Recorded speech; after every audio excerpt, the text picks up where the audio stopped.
All right. Thank you, everyone. Thank you for joining us on Your Gifts Matter. Today, I'm here with Joe Nunziata. He is a best-selling author, business consultant, professional speaker, and life coach. And I'm excited to have you here today, Joe. I've been following you for many years, and just excited to hear more about you and what you can share with our audience. Thank you so much, Aaron. Pleasure to be here with you. Yeah, appreciate it. So why don't we just start off? Why don't you share a little bit about yourself with people who don't know you, who you are, and where you came from? I'm originally from Brooklyn, New York. Grew up there. My dad was a New York City cop who became a narcotics detective, and he passed on the job when I was 12 years old. So after that, obviously my life took a very dramatic turn because we went from, normal. I have a younger sister. We went from a normal family, and all of a sudden the life got turned upside down. And for me, after that, we had a lot of financial issues. I went to work right after high school, but I was always interested, even at a young age. I really didn't like school, but I was interested in personal development and learning about success and being successful. So I started to really study a lot of those things. Read Think and Grow Rich, of course, which everybody told me you have to read Think and Grow Rich. So I read that and then started reading a lot of books and learning more about those things. And I kind of had the belief system. I was really a bull in a china shop. First of all, being from New York, and being in that situation, my focus was, hey, it's all about work hard, focus on what you want to do, and everything you'll be successful. And I did that for many, many years. And I had a lot of ups and downs. I went through two bankruptcies by the time I was 30 years old. So it really kind of shook me up because I was doing all this work, and I was doing a lot of the stuff that I was learning. I was writing goals and doing affirmations. And I was really a good student. I was following through what I was learning. It just wasn't Yeah. working. It was working temporarily, but it just wasn't happening. So that led me into, I finally actually at one point decided to go to therapy because I said, to go see a psychologist, because I said, I don't know what I'm missing, but it's just not working out. He started teaching me a lot about how your mind works. And then I started to study that. I took some courses in psychology and learned a lot about how your brain works and how your mind works in psychology. And then that kind of moved me into the next level of work, which was more metaphysical energy work. And then, meditation and all these different things. I grew up Catholic, so we really didn't ever get exposed to any of those things. So then I started to really get down deep into this vibrational energy and how energy works. And I was learning about law of attraction 25 years ago and met different teachers. I met one teacher, very powerful, enlightened teacher, who taught me about the chakra system or the energy system of the body, showed me how to clear energy out of that system. And then that took me to a whole nother place. But, it was funny because I started out when I first started speaking, because of my background in business, I was a sales guy, eventually went into corporate and became a sales director, a national sales director. So I was always teaching sales and marketing and business, but I was integrating these principles into it. And eventually, kind of went out, and now I do both. So I work with corporations and companies and work with people with their businesses, because I have the background in sales, marketing, process, and structure, but also and communication, but then also integrate these energy principles. And then I do also work with people just on their energy and helping them heal. That's thanks for sharing that. I can see the progression of your journey, just where you came from, and the shift of where you've been able to help and focus on helping heal people, which I imagine that there's been a lot of healing yourself through all this. So if we go back and talk about some of these struggles you're with, like what was it like as a 12-year-old boy to lose your father? What were you You know, going it, through? yeah, it's interesting because it was a shocking thing. So, it's funny, I've spoken to a lot of people and been involved in groups about people who've lost people. So everybody has a different experience, of course, but some people would say to me, well, my parent was sick for a long time, and then so they were kind of emotionally preparing, which, not to say anything's better or worse, it's just different. Mine was, I come home from school and I walk in the door and find out that my father died. He got killed on the job as a detective. So all of a sudden, it's like it was very jarring. And as a 12-year-old kid, you can't really process that emotionally. And my mother really struggled with it. So she really did not handle it well. And she was a nervous type of person. So it really kind of a lot of that fear and nervousness kind of passed down to me. And I was the oldest, and I had a younger sister. So, it talk about growing up quickly. You went from kind of a carefree 12-year-old kid to now, wow, I'm the oldest, and my mother's kind of looking at me like that, even though that was unfair, if I want to call it that. Not that I want to judge it, but it changed my whole, just changed my whole personality, changed everything. So, and again, doing work with karma, which I do, I understand it now, but certainly back then it was very hard to just navigate through that time. And how did you cope? Like, so you're now all of a sudden the man of the house, and I can imagine, supporting your mom as the male figure and your sister too as the oldest. So how did you cope with that anxiety that was showing up? Well, I think, you just kind of, you don't know what you don't know. So you just kind of deal with, I think human beings are very good at just dealing with the situation. Well, some people are better than others, but I think it was almost like, okay, this is what it is. You have to deal with it. And my mother was very tough. So she was not a person, we did not grieve. We did not cry. We did not talk about it. It was almost like, okay, this happened, deal with it. So it was a very emotionally, we didn't get to have any grief or sadness about it. It was this kind of hard line. It was almost like a line got, okay, this was the way it was. This is the way it is. We have to deal with it. And, again, everything in the energy work we know is yin yang. We have the positive and negative. So the positive side is it made me very tough. It made me very resilient. It made me, able to be very strong to deal with issues. But on the other side, I was holding all this emotion and all this sadness and all this anger and all these feelings that I never really dealt with. So it really closed me up a lot emotionally on one side, and the other side, it kind of made me kind of tougher. And also you had to learn very quickly how to deal with issues that most 12-year-olds didn't have to deal with. So there were two sides to it. And then of course, everything that came out of that later, which is what led me to the healing of myself. Yeah. And so would you say grieving, was that typical of grieving in your family? If other people passed that you didn't grieve, or was it just because of the situation? I think that was my mother's way of handling life in general. She was very shut down emotionally, and she Yeah. was not what we would call a warm and fuzzy person. She was not that kind of person. She was not like he's going to hug you every night and tell you I love you. And it just wasn't who she was. So that was just her way of dealing with life. And this was just another thing that happened. And she just said, okay, like, this is what we're doing, move forward, and it was almost like, don't make a big deal out of it. Mm-hmm. When I think of it now, it's like, it's hard to even comprehend as a parent myself to say, if that ever happened, to just say that to my kids. But that was her way of dealing with it. And how did that impact what was your relationship with your sister like through all that? So my sister, even though she's only 2 years younger, I kind of became the protector and really the father figure for her, which created, of course, a lot of issues in our relationship because I was only 2 years older. My mother kind of put me in that position. So she would kind of look to me to talk to, she would kind of, especially as we were getting a little bit older, she would kind of come to me about her or whatever she was doing. And she was having her own issues because of the same situation. She was acting out more. And, she would say, you have to talk to you. And I was like, okay. And I'm saying I need to be the good son because that's what I'm there to do.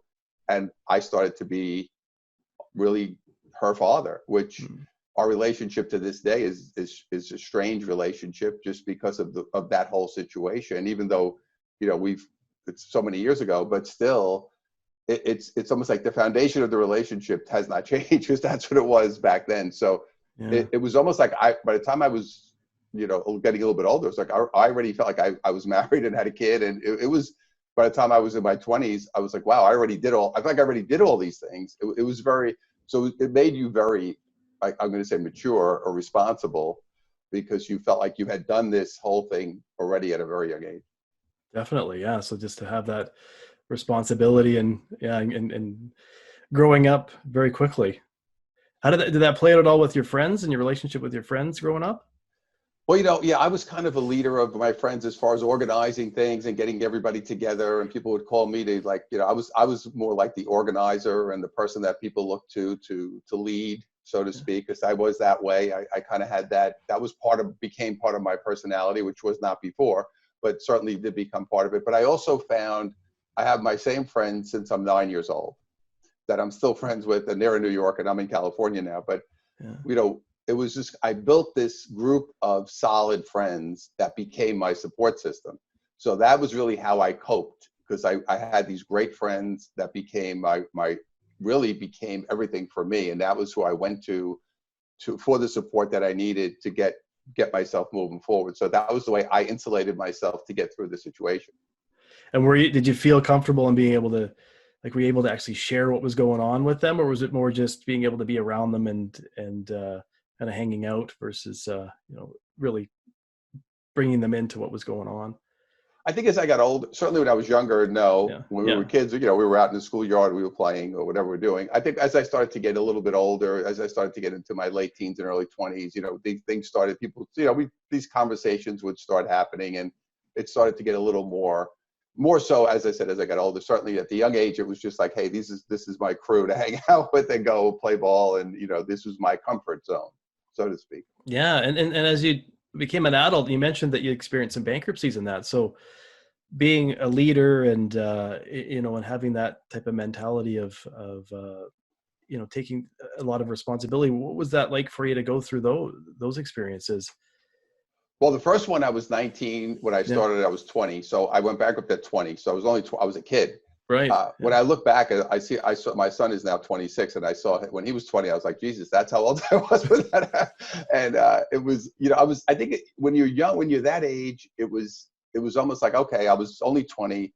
I bounced back. I said, okay, I'm still young. I'll go do something else, and it was okay. The second one, I was around 30, so it almost happened like 10 years apart.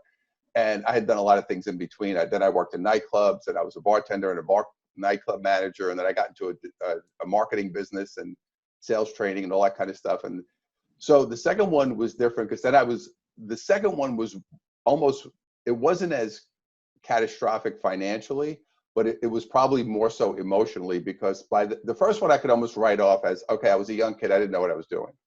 The second one, it was more like, okay, now you've been doing all these things. You've been studying, you've been working, you've been applying yourself, you've been putting in a lot of hours. You really kind of know more, and you still hit that wall. That one was more emotionally upsetting, because I felt like that's what really, in my kind of later 20s, as I was getting toward that, that's when I started to realize, okay, I'm missing a piece of the puzzle here, because I saw no matter what I did, it wasn't working. So that one was more significant, I think, for the work I'm doing now, because the first one, like I said, at 20, you were almost like, all right, kind of, wipe it off and shrug it off and move on. So they were both different, but they different emotional. The first one was more just shame, and I think the second one was deeper in a sense of like, okay, what's going on here, and really forced me to go deep down into myself. What were you saying to yourself? Do you find that through that second one, like what kind of thoughts were coming up around the fact that you had to you're going through that all over again? It was kind of like, it was confusing, because I didn't understand what was happening. It was frustrating because I didn't have an answer. I think that's what happens in life when something's happening and you don't have an answer. The fact that it happens, but when you don't have an answer or an understanding of why it's happening, that was really difficult. And that's why I really said, okay, I need to really understand what's going on and why this is happening. So that was really the different feeling of that one, was to say, what was upsetting me was I was seeing other people who were not working as hard, who were not as, dedicated, so to speak, who were being successful. So I'm looking at I'm saying, so I just didn't get it. I just didn't understand what was missing. And it was, part of it made me really angry, because I was really angry, because I said, I was jealous of these people. I was angry. I had all these different feelings that really kind of turned me inside out, but it was important in my process of growth. Yeah. And how did you deal with that anger? How did it play out? I think early on, when I was younger, a lot of fights. I Yeah. boxed a little bit when I was younger. When I was in my early stages, late teens, early 20s, I boxed. I did some Yeah, boxing, which got at some of it. And for then when I sure. was older, I was just, a lot of discord, a lot of fighting, a lot of emotional issues with people, having trouble getting along with people, or a lot of conflicts. That was, it just was this constant upset feeling. So you were always upset. You're always looking to get that energy out. I didn't know what was going on, of course, until I started to go into the therapy. Then I started to understand what was happening. But that was probably the thing that was happening most at that time. For sure. And along the way, did you, like, before you started seeing a therapist, did you have other male figures in your life throughout the way that were reinforcing the idea of keeping things closed and to kind of just fight, or would you have other male kind of role models that were maybe giving you different messages? That's a great question, because it's funny. My whole life, I was looking for a male role model, because I was, from a young age, I had nobody in my life, and really, it was my mother, my sister, her sister. It was I was surrounded by a lot of women, Right. so I didn't have a lot of men. I had a couple of uncles or whatever, but I was always seeking like a mentor or somebody to help me, and I never found one. And so this was also very frustrating, because I knew I needed somebody, I needed help, but I couldn't find anyone to help me really, other than a little here and there. But I couldn't really, nobody ever came and said, hey, I'm going to help this guy out, I'm going to mentor him. And we had a lot of family and friends, but it just didn't happen. So I was, it was funny. I looked for it my whole life. It never happened. And that's part of my energy as well, or whatever energy I have to deal with. But that was also something that I would have welcomed. I was searching for it, but it just didn't, for whatever reason, didn't happen for me in my life. And maybe it wasn't meant to happen. But now, of course, at this point, it's a little late, but it's never too late to get a mentor. Although my teachers in the spiritual side were like that with me. They really helped me a lot, really elevate myself. So they became, and the most powerful teacher I had was a woman. So she was not a male figure, but really helped me emotionally. So that was kind of the mentoring I got, but not in that sense as a younger person looking for that male figure. Yeah, for sure. Yeah. So what shifted? So after going through all of this, what shifted where you realized, okay, I need to see a therapist, I need to get help? Like, how did that look? What was that experience like to all of a sudden realize, okay, I need to reach out? Well, I had thought about it before. Yeah. I had thought about that. And then when I met my wife, she had gone, and she had a lot of issues with her family as well. And we got to know each other, and that was my first like actual good relationship. And she had other people had suggested it to me. I just didn't do it. And then she knew someone, and she said, just go talk to the guy once and see what happens. So I was open to it. I was looking to do it. I just had to find somebody, and then it just kind of worked out, and she guided me to that person. And that's one of the pivotal things that I did. So but I had always thought, I was open to that idea, because I felt it, because other people had mentioned it, because they were saying, wow, it's funny, because nowadays, back at that time was different, but nowadays, if somebody has that kind of thing happen, the first thing somebody does is put the kid into a therapist, because they say, well, you lost your father, a violent incident, young age, you need to go see somebody. Nowadays, that's automatic. But back then, it just wasn't what people did. So, yeah. So like I said, it was at the point of, had I been successful, well, I will say it this way, which of course is, well, the universe has the plan. Had I been successful early, I would have never thought of it. And I would have been the biggest jerk in the world. Right. Isn't Without question. right? I would have had a big ego, and I would have been an idiot. Yeah. And, but because I could see, so that's why when I see young people who are successful very early, through whether they're athletes or entertainers or in business or whatever, I say to myself, and I know people could criticize those people, but I think to myself, I always say to them, think of yourself when you were that age. Think of yourself being 22 years old, and all of a sudden you go into, you get drafted on a team, and all of a sudden you're making millions of dollars, and you're 21, 22. How are you going to handle it? So yeah. I think it's something that it's easy to look at it now as an older person and say, oh my God, but think of yourself at 21. I'm like, at 21, if somebody signed me to a $50 million contract, I think I would have been dead at 23. Yeah, for sure. Right. Yeah. It's like winning the lottery, and then you just end up spending it all and just having fun. Yeah. So throughout all that, what would you say were your, like, if you consider the gifts, in like the internal gifts that you, or qualities that you access to move through these struggles, what would you say the key ones are for you? Well, I think for me, I do have this resiliency that I'm able to kind of get through it. But again, came from being young and going through it, and the toughness of my mother, who was very tough, right? So that part helped me like get through things on the one side. The other side, of course, it caused me a lot of pain and suffering. So it's kind of an interesting blend. And then as I started to evolve into the work and then move to the other, it was almost like you went from this side, which was no feelings, to the total other side, which was open up all your feelings. So that was very challenging, because I had never done that before. And I didn't even have any concept of what that looked like. So I started to get more into my emotion. And that was when it really started to open up for me, where I started to see things differently. And then it started to completely shift my belief system and shift my ego. And that's when things really turned, more so than anything else, because I started to, it was a complete pivot from where I was to where I shifted to, and started to see everything. It's almost like you saw everything with a whole new set of eyes, and then started moving in a whole new direction. So how was that for you? Like what was the process like? Because I know as stereotypically as guys, us being able to access our emotions is can be challenging, and I know for myself it was. I remember going to a therapist Yeah. and sitting in the chair and just asking just to feel, feel my foot on the floor, right? And not Yeah. really understanding what that meant. So what was that process like to start to understand what your emotions were and how to name them and feel them? Yeah, so that obviously you said it's a process, right? Yeah. So people said, did you have that one moment when you just saw God or whatever? I said no, that was not what happened to me. Yeah. Mine was a very laborious process. So the beginning of it was really just acknowledging that I had feelings beyond the surface. That was kind of the first phase for me, because it was like, okay, you're angry.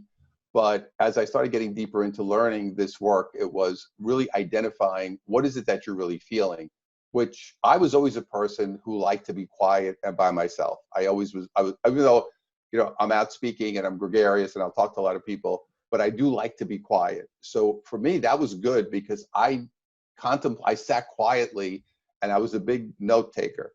And it was like, I would sit there and say, okay, what am I really feeling? How do I access this emotion? What am I actually, and I really sat with myself a lot. And I think that was kind of like practicing to learn how to connect quickly to what I was actually feeling emotionally. So it was a real slow process, because in the beginning, that whole idea of feeling something deeply was so out of my wheelhouse that it was hard for me to just even allow myself to go there. So it's funny, when I work with people today, a lot of times I'll say, just allow yourself to feel the feeling. And the key was feel the feeling with no judgment.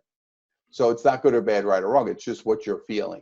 And that was a big step for me, as far as being able to move into that space of feeling, just feel what it is without making it right or wrong, good or bad. And that was really the thing that started to help me to really move more quickly as I was continuing to go forward.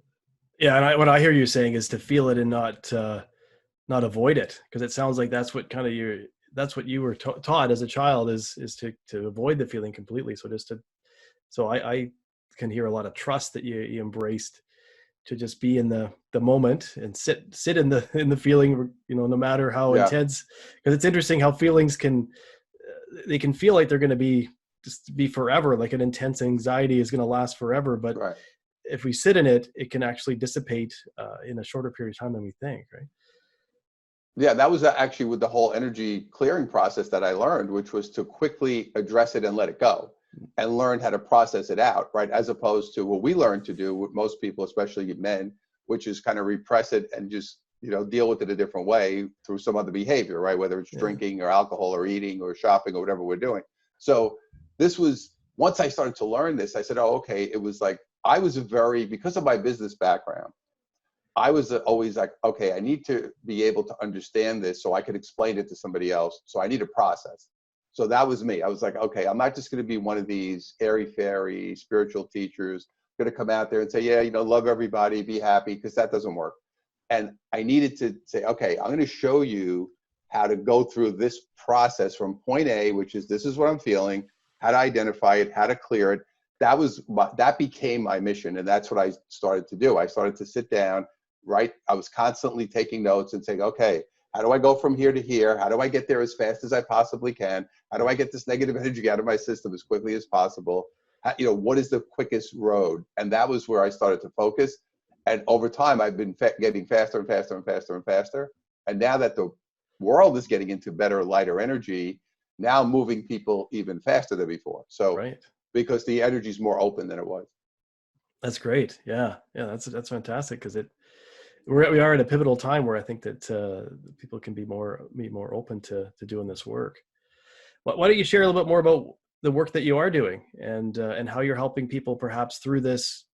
As we record this, we're going through the global pandemic, but also beyond that, like how are you supporting people and helping them right now? Well, I'm obviously I post videos on my YouTube channel all the time, and I'm constantly putting information out. And the clients that I'm working with, and I do classes, and it's funny because people like myself or like you, we've been doing this for years. Like we've been doing online and webinars, and I mean, I started back in the day. There were just teleclasses. You would do a teleclass and get a conference line. Everybody would get on a conference line. You couldn't even mute the call, and dogs were barking. And I don't know if you remember those days. Yeah, right. And guys, I actually remember one call I did. The guy was snoring through the whole call. I said, talk about an ego destroyer right there. Exactly.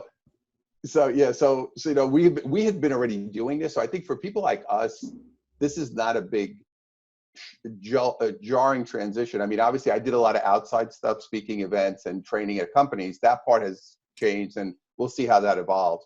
But as far as this part is concerned, so for the other people who have never done anything like this, and this is very jarring. So what I notice is three different things are happening to people that I'm seeing, and I'm trying to help them see where they are. So the first thing is, people are getting, the people who are, all of a sudden their businesses are destroyed in many cases. I mean, I talk to people in certain industries, they are really they're in trouble. So they're really jolted because like, wow, I was always able to do this, or I had a certain job that I always had, and I never had a problem getting another job, or maybe their company, laid them off or whatever because they don't have the revenue coming in.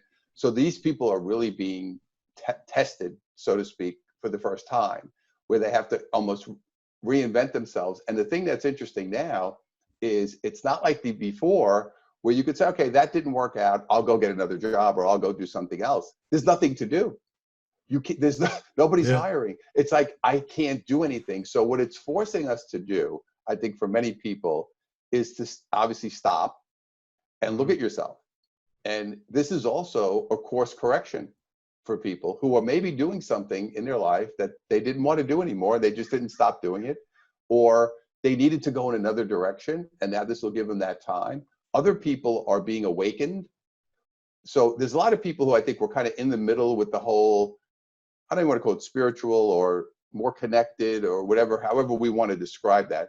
We have a lot of people who I think at this point are saying, I was kind of in the middle, but now I realize that I need to be more awake.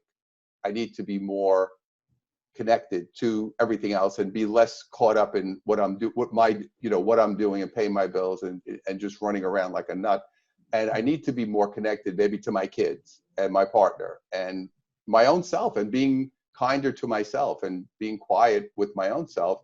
And then people like myself who've been doing this work for a long time are being activated to a higher level. So we're seeing more gifts coming out, more abilities coming out, more ideas coming in, or things that are saying, you know what, you need to go over here. And I'm starting to get different messages as I'm meditating, and I've been meditating for a long time. So, where I'm almost being taken into different places because of the foundation. So there's no good or bad. So I want to meet people where they are and help them at that position. So if there's a person who feels like, wow, I don't know, I'm nervous, I'm afraid. A lot of people are very afraid because humans hate fear of the unknown. They do not like to not know what's next. And we have no idea how long this is lasting, where it's going. People are very nervous about that. So the idea now is to say, okay, this is a game between fear and faith. So are you going to have faith that you're going to be taken to the right place? And if you hold yourself in that space, you will be. Or are you going to be in fear and try to hold on to the old? And those are the people I feel are going to have a big problem. So what I'm trying to do with people is assess where they are and help them move forward in the best possible way based on where they are in the situation. Yeah, I hear you saying that this really is a moment in time to view it as an opportunity, right? And to see that it is time to sit and reflect on where, if we do want to make a change in our situation, that this is actually a big opportunity to be able to do that, right? What are you finding in the corporate world with leaders in that? Are you finding that they're being open to shifting their their culture and their mindset of their organizations to looking at things differently? I think right now it's too early. Yeah.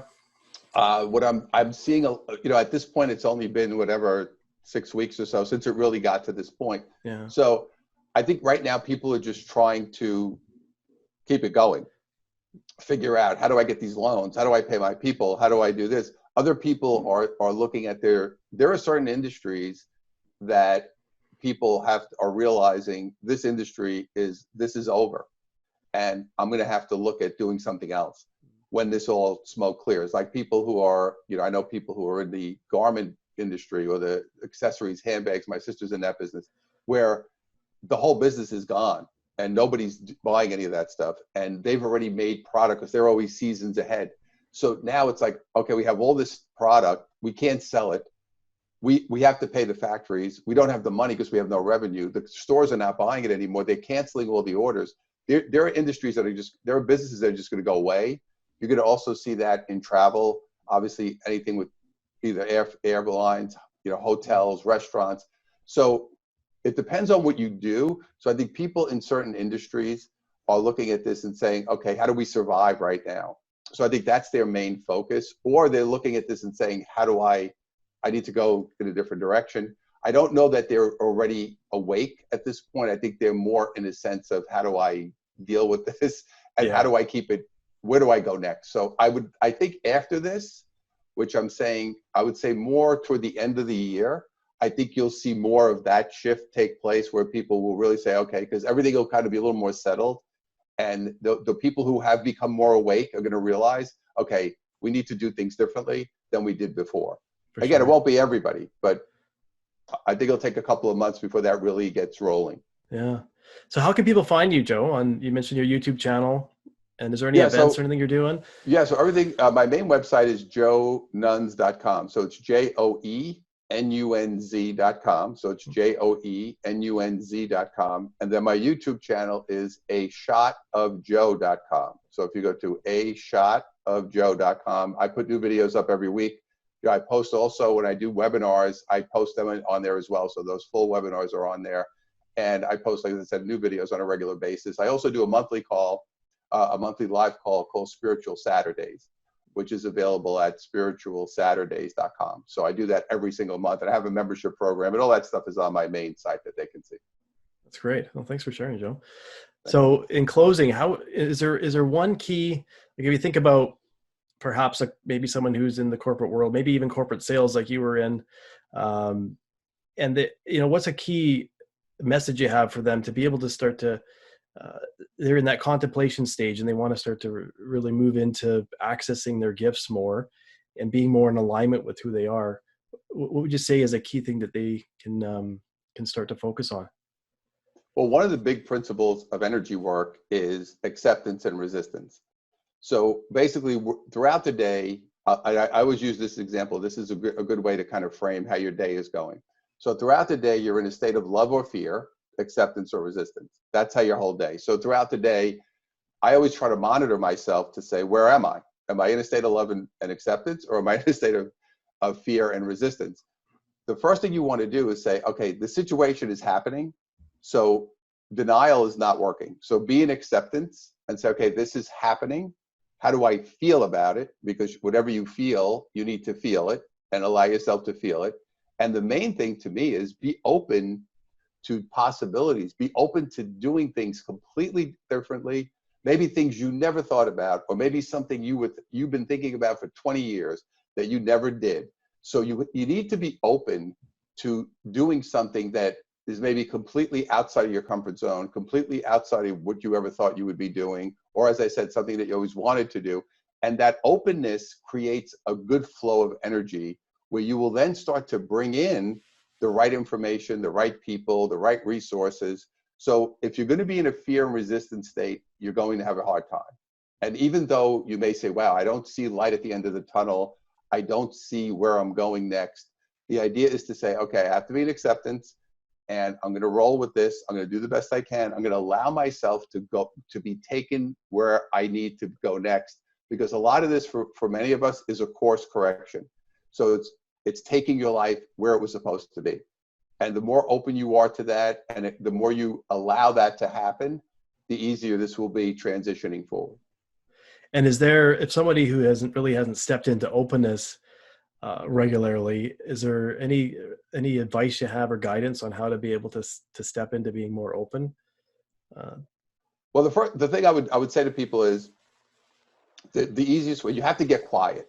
okay. And I think that's the most important part of this process for people, is to get quiet. And if you're one of those people, and I know a lot of them, especially being from the East Coast and being from New York, where people are 100 miles an hour. So the key here, what this is forcing people to do is to get quiet. And you need to utilize that time and say, I want to make time to be quiet, and I want to sit quietly and see what comes up. So carve out time every day to be quiet. I mean, I meditate usually 2 times a day, but I'm not even telling you to meditate if you're not a meditator, but just say, I'm going to carve out a half an hour at whatever time of the day is good, morning, night, whatever works for you, and just sit quietly and just breathe and just see what comes up and see what comes in, because you want to clear your mind out. Because if you're always thinking and trying to figure it out, you're not allowing this energy to flow in. You're not letting it happen. So you have to get quiet. That's really what this is about for a lot of people, is to learn to get quiet and connected. If you don't get quiet, it will be, if you're always going to try to mentally figure it out, it's like grinding your gears right now. So just get quiet and let it come without forcing it. That would probably be the best way to get started. Yeah. Embrace the quietness. And what a great time right now to be able to do that, right? Well, we have plenty of time to be Right. quiet right now, so For more sure. so than ever before. Yeah. Well, I really appreciate your time today, Joe, and for sharing so much about your story and the ways that you can help people during this time and beyond. Well, Aaron, I want to thank you so much for having me, and I appreciate you. And I know we've known each other a long time, and it Yeah. finally gave us an opportunity to do this, right? Exactly. Exactly. Yeah. Yeah. So Yeah. Thanks so much. many blessings. Yeah. You too.